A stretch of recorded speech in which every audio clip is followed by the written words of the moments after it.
काय दिलाय design cylinder design करायचं, याचा अर्थ सिलेंडरची थिकनेस डिटरमाइन करायची. सिलेंडर हेड म्हणजेच हेडशी रिलेटेड म्हणजे फ्लॅंजेसचे डायमेन्शन येणार, हेडचं डायमेन्शन येणार, ठीक आहे. त्यानंतर त्याचा स्टड वगैरे, सिलेंडर हेड स्टड, त्याचा पीसीडी आणि आउटर डायमीटर एवढे सगळं शोधायचं आहे ह्याच्यामध्ये. 4 stroke CI engine with following data आणि बाकी सगळ्या व्हॅल्यू दिलेल्या आहेत, ठीक आहे. आता काय काय दिलंय बघा.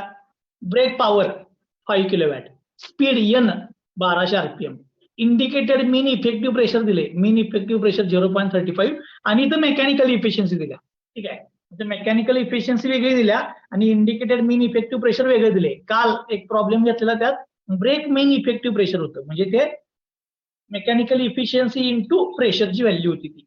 आता इथं आज ती दिलेली नाही आहे, आज सेपरेट किमती दिलेल्या आहेत मला, ठीक आहे. मेकॅनिकल इफिशियन्सी आहे, गॅस प्रेशर दिलाय Pmax 3.5, रिबोरिंग फॅक्टर C1 दिलाय 4 आणि सिलेंडर हेड थिकनेस K1 दिलाय 0.35, ठीक आहे. आता याच्यावरून बघा मला काय करायचं आहे, हा प्रॉब्लेम सॉल्व्ह करायचा आहे, ठीक आहे. परवा जे आपण डिझाईन प्रोसिजर घेतलेली, त्या डिझाईन प्रोसिजरचं मी पेज तुम्हाला फक्त एकदा दाखवतो. सगळ्यात पहिल्यांदा स्ट्रोक आणि बोर म्हणजे डी आणि एल च्या व्हॅल्यू शोधण्यासाठी आपल्याला हे फॉर्म्युला लागणार, ठीक आहे. त्याच्यातलं ब्रेक पॉवर आपल्याला दिलेले आहे आज. मग याच्याप्रमाणे मी प्रॉब्लेम सॉल्व्ह करायला चालू करतो. मला सगळ्या किमती शोधायला सांगितल्यात, म्हणजे मला पहिल्यांदा सिलेंडर बोरचा डायमीटर शोधायला पाहिजे. मग सिलेंडर बोर डायमीटर शोधण्यासाठी मी हा फॉर्म्युला वापरणार आहे, ठीक आहे. स्टार्ट करतो. Cylinder bore diameter 1 number. हे परमिसिबल स्ट्रेसेस आहेत, शोधायची गरज नाही. सिलेंडर बोर डायमीटर अँड त्याच्याबरोबर मी स्ट्रोक लेंथ पण शोधून ठेवतो, स्ट्रोक लेंथ, ओके. आता सिलेंडर बोर डायमीटर शोधण्यासाठी मला प्रॉब्लेम मध्ये काय केले बघा, इथं ब्रेक पॉवर दिलेली आहे, ब्रेक पॉवर. म्हणून मी ब्रेक पॉवरचा फॉर्म्युला लिहितो.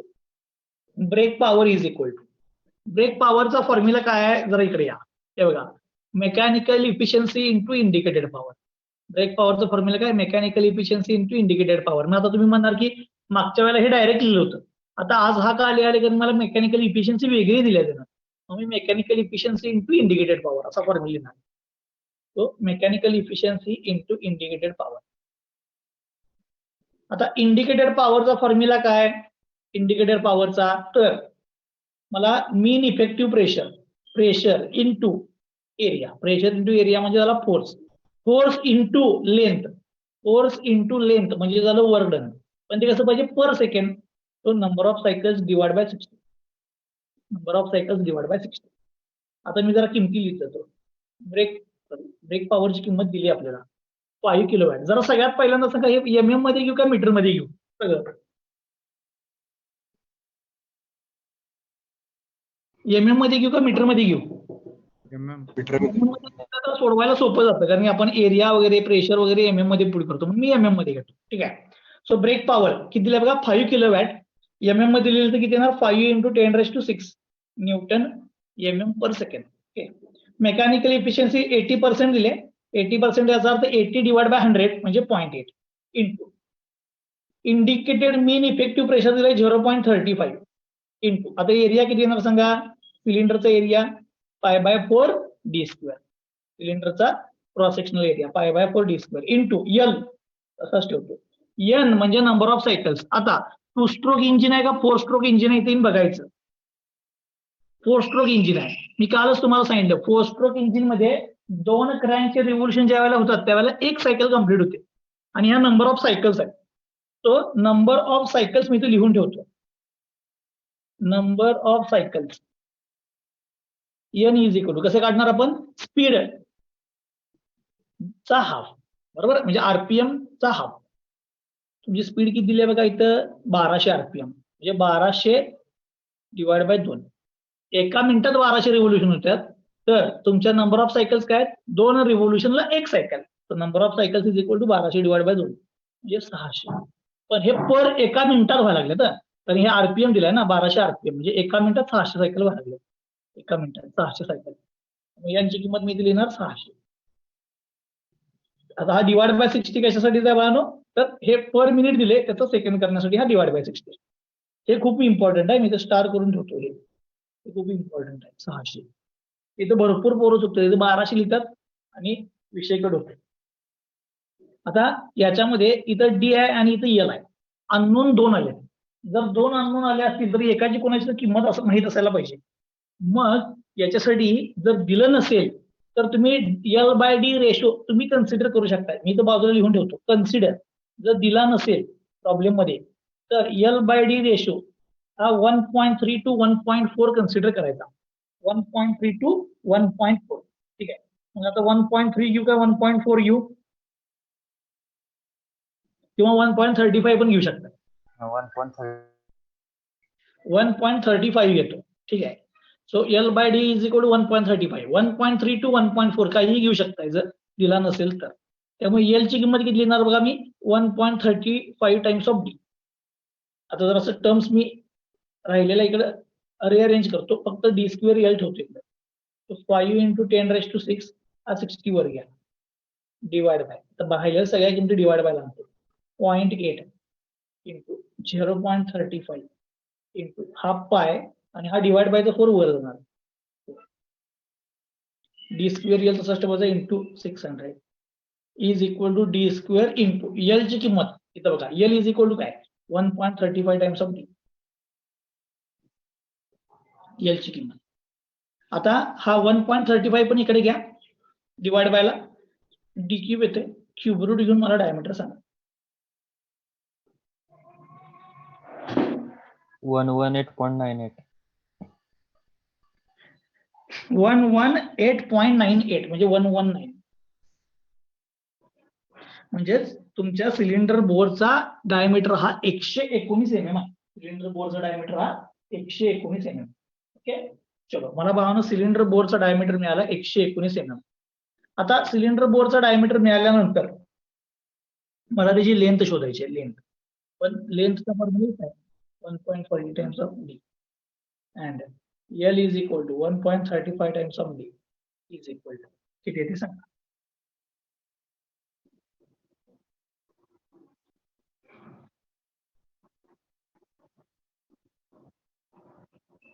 160.65. 160.65 mm. हा तुमची स्ट्रोक लेंथ आली. ही तुमची स्ट्रोक लेंथ आली. आता जर समजा तुम्हाला सिलेंडर डिझाईन करायला सांगितलं असेल तर काल जसं आपण सिलेंडरची लेंथ काढली होती, length of cylinder, he stroke length मिळाली. जर लेंथ ऑफ सिलेंडर शोधायची असेल तर जरा मी सिलेंडर ड्रॉ करतो बघा. समजा हे तुमचं सिलेंडर आहे. सिलेंडर त्यात तुमचा स्लायडर आता मी लोवेस्ट पोझिशनला दाखवतो. स्लायडर लोवेस्ट पोझिशनला म्हणजे बीडीसी ला स्लायडर हा इथं टीडीसी ला ज्यावेळेला जाईल त्यावेळेला हा तुमचा जो व्हॉल्यूम असणार हा तुमचा क्लिअरन्स व्हॉल्यूम असणार.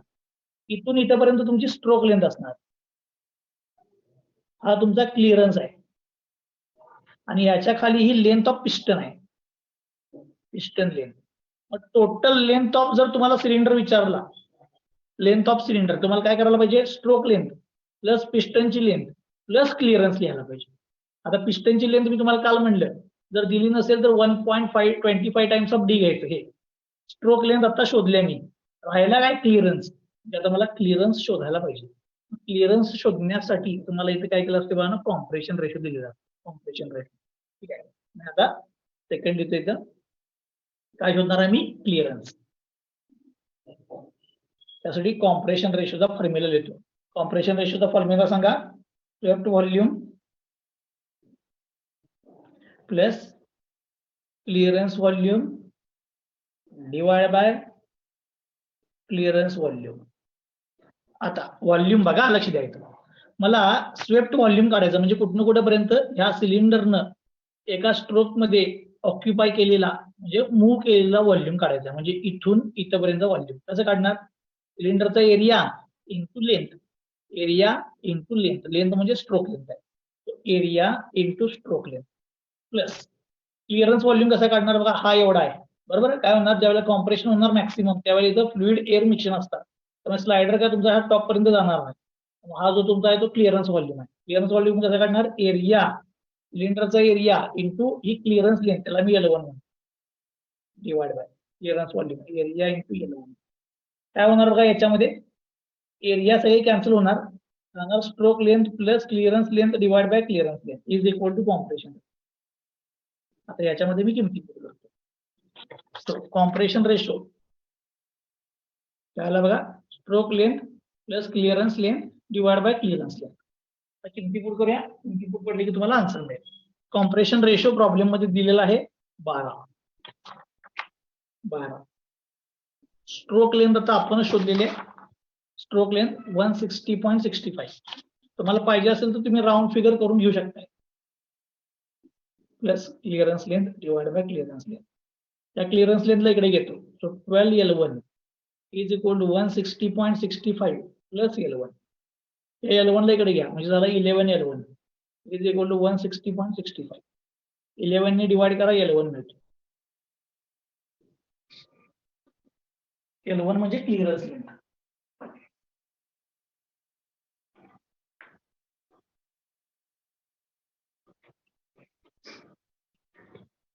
$14.60. 14.60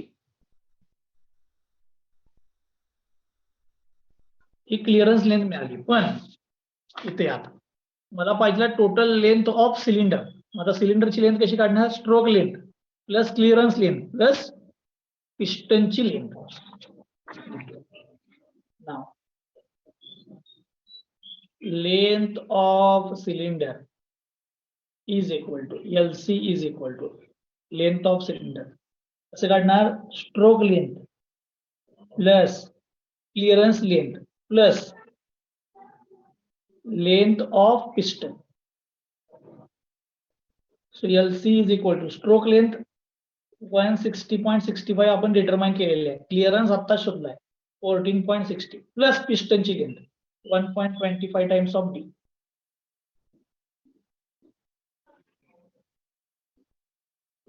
आता D ची किंमत टाकतो. 119 आलाय D 119. सो 1.25 इंटू 1 सॉल्व करा. तुम्हाला लेंथ ऑफ सिलेंडर मिळेल. सिलेंडरची लेंथ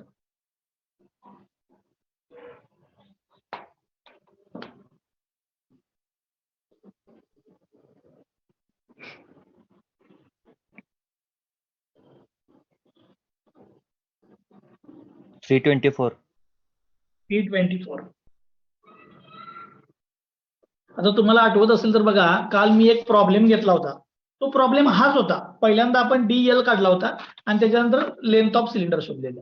काल एक प्रॉब्लेम घेतलेला इंडिव्हिज्युअल तेवढा छोटा होता. पण आजच्या प्रॉब्लेम मध्ये सगळ्या किमती विचारल्या. ठीक आहे. सिलेंडर मिळालं.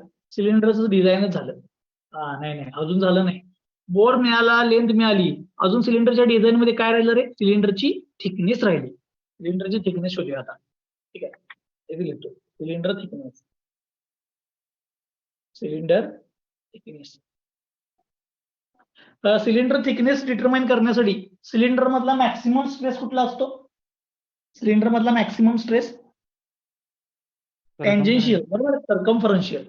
त्या फॉर्म्युल्यावरून थिकनेसचा फॉर्म्युला लिहितो. T इज इक्वल टू काय येणार बघा PI DI divide by 2 sigma T.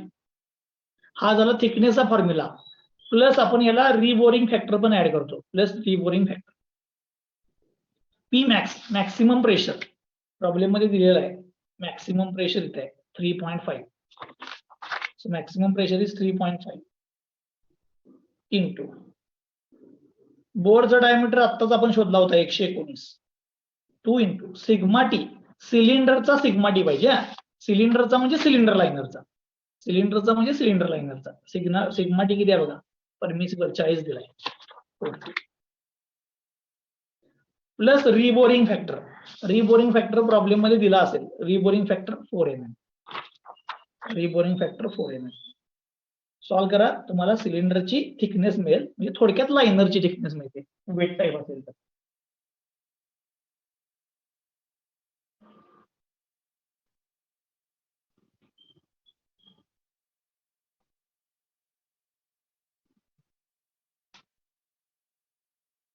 $9.206. 9.206 म्हणजेच आपण 10 mm घ्या. सो सिलेंडरची थिकनेस किती पाहिजे मला 10 mm पाहिजे. आता बाबांनो माझं सिलेंडरचं डिझाईन संपलं. तर सिलेंडरच्या डिझाईनला काय काय शोधलं बघा मी. सगळ्यात पहिल्यांदा सिलेंडरचा डायमीटर, त्यानंतर स्ट्रोक लेंथ, त्याच्यानंतर सिलेंडरची लेंथ आणि सिलेंडरची थिकनेस एवढ्या सगळ्या गोष्टी शोधलेल्या आहेत. जर असं मी तुम्हाला दाखवतो फिगर मध्ये, हे बघा, मी हा बोर डायमीटर पहिला शोधला, त्यानंतर पूर्ण सिलेंडरची लेंथ शोधली, सिलेंडरची लेंथ, त्याच्यानंतर मग मी हा वेट टाईप आहे तर ही थिकनेस शोधली, ही थिकनेस, एक लेंथ आणि थिकनेस 3 गोष्टी झाल्या, म्हणजे सिलेंडर बद्दल संपलं. आता काय करूया बाळांनो, मला हा हेड च डिझाईन करायचं आहे, पण त्याच्या अगोदर हे बघा इथं ही सिलेंडरची फ्लॅंज थिकनेस आणि ही हेडची थिकनेस या 2 गोष्टी डिटरमाइन करूया. या इम्पेरिकल रिलेशन वरती डिपेंड आहेत, या 2 गोष्टी डिटरमाइन करूया, फ्लॅंजची थिकनेस आणि हेडची थिकनेस. खाली पहिल्यांदा आपण शोधूया flange thickness, cylinder flange thickness.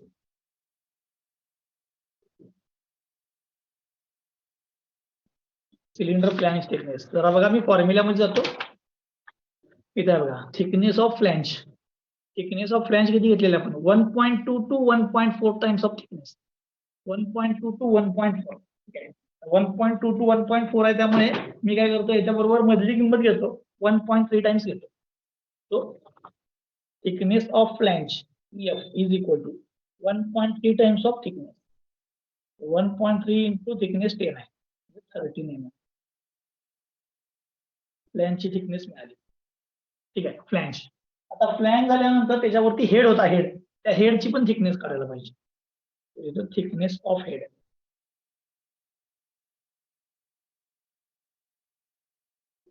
आता हेडची थिकनेस डिटरमाइन करण्यासाठीचा फॉर्म्युला इथं आहे बघा, thickness of head is equal to K1D root P max divide by sigma permissible. K1D root P max divide by sigma permissible. त्यातला K1 हा constant आहे, हा प्रॉब्लेम मध्ये दिलेला असतो, जर दिला नसेल तर किती घ्यायचं ते आपण बघूया. ठीक आहे, तो नॉर्मल दिलेलाच असतो.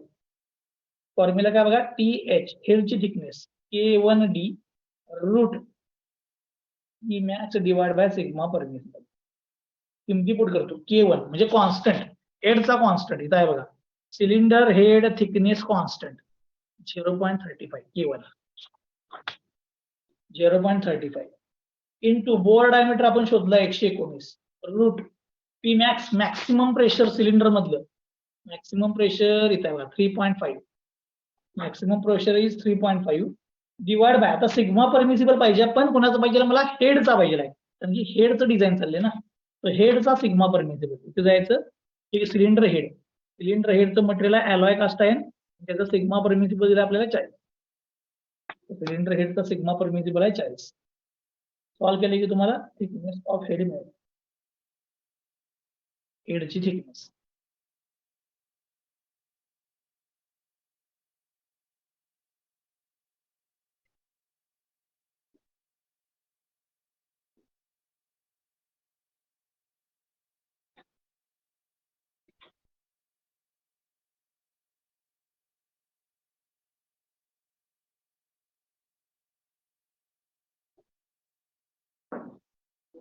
किती ते सांगा बाबा,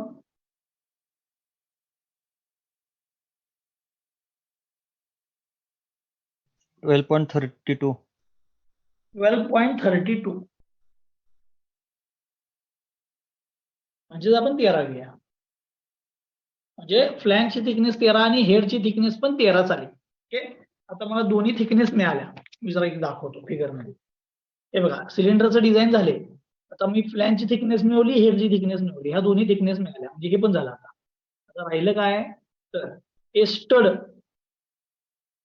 पिच सर्कल डायमीटर आणि आउटर डायमीटर, स्टडचं डिझाईन पिच सर्कल डायमीटर आणि आउटर डायमीटर. ठीक आहे, आता स्टड म्हणजे बोल्ट, पण बोल्टच्या डिझाईन मध्ये सगळ्यात पहिल्यांदा बघा, या प्रॉब्लेम मध्ये नंबर ऑफ बोल्ट म्हणजे स्टड किती आहेत ते दिले का बघायचे, नंबर ऑफ स्टड्स किती वापरायचे दिले का बघायचं.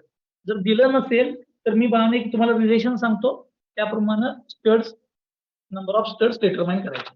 आता लिहितो number of studs, number of studs. आता मी तुम्हाला सांगतो की मगाशी मी जो प्रॉब्लेम घेतला होता मगाशी, त्या प्रॉब्लेम मध्ये मी हे नंबर ऑफ स्टड्स वगैरे सगळं कन्सिडर केलेलं. ठीक आहे, नंबर ऑफ स्टड्स म्हणजे एन हा लेस किंवा ग्रेटर पाहिजे. आता कुणाच्या पेक्षा ग्रेटर पाहिजे, डी डिवाइड बाय 100 प्लस 4च्या पेक्षा ग्रेटर आणि डी डिवाइड बाय 50 प्लस 4 पेक्षा less. Sorry, bore diameter divide by 100 plus 4 पेक्षा जास्त, bore diameter divide by 50 plus 4 पेक्षा कमी, याच्या मधला पाहिजे. स्टड्स किती पण पाहिजे त्याच्यामध्ये. तर तुमचं डी आलं 119 डिवाइड बाय 100 प्लस 4 पेक्षा जास्त पाहिजे एम, आणि 119 डिवाइड बाय 50 प्लस 4 पेक्षा कमी पाहिजे एम. हे किती येते सांगा, हे किती येते सांगा.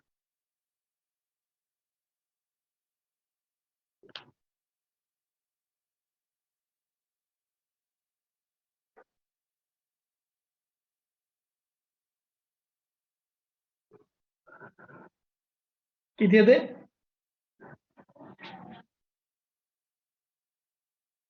लेफ्ट साइडला 5.19. 5.19 म्हणजे 5.2.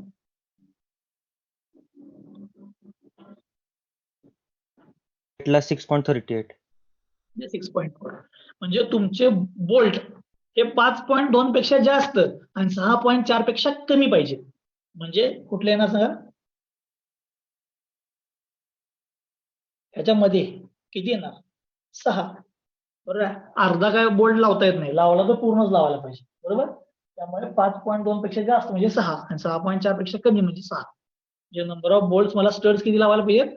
6 बोल्ट लावायला पाहिजे. ठीक आहे. म्हणजे आता नंबर ऑफ बोल्ट मला मिळाले. आता बघा, सगळ्यात महत्वाची स्टेप मी जी करणार आहे ती म्हणजे डिझाईन ऑफ स्टड, म्हणजे या बोल्टचं डिझाईन. जरा लक्ष द्या फिगर मध्ये. आता या बोल्टचं डिझाईन कसं करायचं, इथे 6 आहेत हे कळलं मला. मग मी काय करणार, इथे इनसाइडला प्रेशर आहे वर, ह्या प्रेशरचा फोर्स वरतीही वर ढकलायला बघायला, आणि जर बोल्ट तुटले नाही तर बोल्ट काय करणार, त्याला अपोजिंग फोर्स खाली लावणार. म्हणजे प्रेशरचा अपवर्ड फोर्स आणि बोल्ट लावलेला डाऊनवर्ड फोर्स हे जर सेम असेल तर इथं इक्विलिब्रियम कंडिशन जनरेट होणार. त्यावरून मी बोल्टचं डिझाईन करणार आहे. ठीक आहे. Design of bolt stud. Design of stud बघा. आता अपवर्ड फोर्स घ्यायचा, maximum pressure into area π/4 d square. हा सिलेंडरचा एरिया आहे. म्हणजे हा सिलेंडर मधला अपवर्ड फोर्स आला बघा, प्रेशर वरती ऍक्ट झाले इंटू एरिया गेले की अपवर्ड फोर्स आला, इज इक्वल. याला डाऊनवर्ड फोर्स कोण लावणार आहे? बोल्ट लावणार आहे. म्हणजे बोल्टचा सिग्मा टी स्ट्रेस इंटू बोल्टचा एरिया. आता बोल्ट जर तुटला तर तो कोर डायमीटर तुटणार. त्यामुळे बोल्टचा एरिया स्ट्रेस इंटू एरिया म्हणजे बोल्टचा फोर्स आला. असे किती बोल्ट आहेत तुमच्याकडे? एन नंबर ऑफ बोल्ट आहे इंटू एन. सो हा झाला बोल्टचा force into N number of bolt लावलेला फोर्स, टोटल फोर्स. आणि हा तुमचं प्रेशर इंटू त्याचा एरिया, म्हणजे हा अपवर्ड फोर्स आणि हा बोल्ट लावलेला डाऊनवर्ड फोर्स. हे जर सेम असेल तर तिथं इक्विलिब्रियम कंडिशन राहणार. पी मॅक्स 3.5 प्रॉब्लेम मध्ये दिला π/4. आपण बोर डायमीटर शोधला 101 युनिट. सिग्मा टी स्टड साठीचा परमिसिबल स्ट्रेस. स्टड हा अलॉय स्टीलचा बनवलाय, त्याचा परमिसिबल स्ट्रेस किती आहे बघा, 70. स्टडचा 70 π/4. ओव्हर डायमीटर शोधायचा आहे इंटू नंबर ऑफ स्टड लावलेत आपण 6. सगळ्या गोष्टी इकडे शिफ्ट करा, लिहितो 3.5 इंटू पाय इंटू 119 चा स्क्वेअर डिवाइड बाय हा 4. ही बाजू लिहिली. आता इकडचं सगळं इकडे ट्रान्सफर करतो. हा 4 वर जाईल, 70 खाली येईल, पाय खाली येईल, 6 पण खाली येईल. सॉल्व करा, तुम्हाला डीसी मिळेल.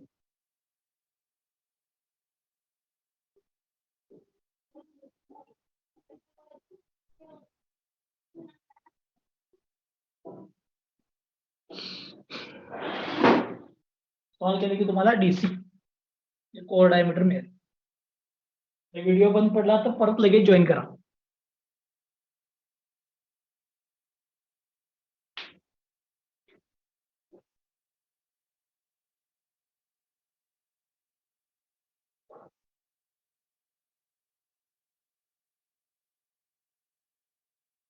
टेन 10.86. 10.86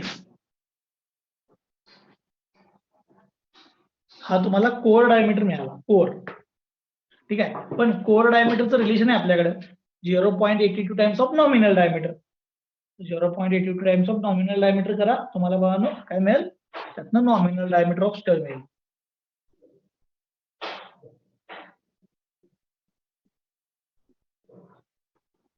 थर्टीन 13.24. 13.24 म्हणजेच आपण 14 घेऊया. म्हणजे तिथं 14 mm आउटर डायमीटर असलेला काय करायला पाहिजे, स्टड लावायला पाहिजे.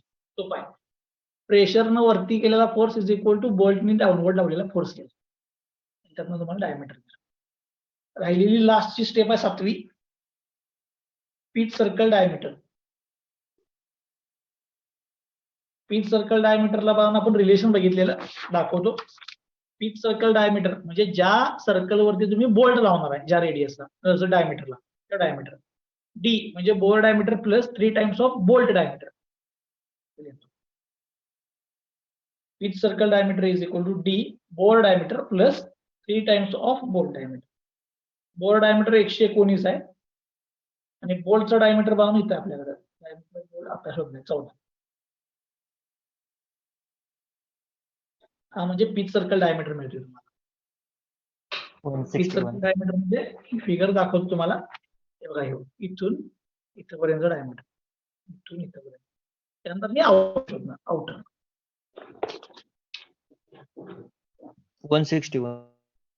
161. चलो डीपी मिळाला.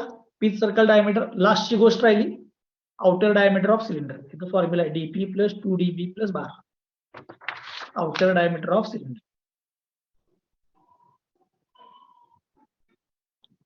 ऍक्च्युअली ते सिलेंडर हेड आहे.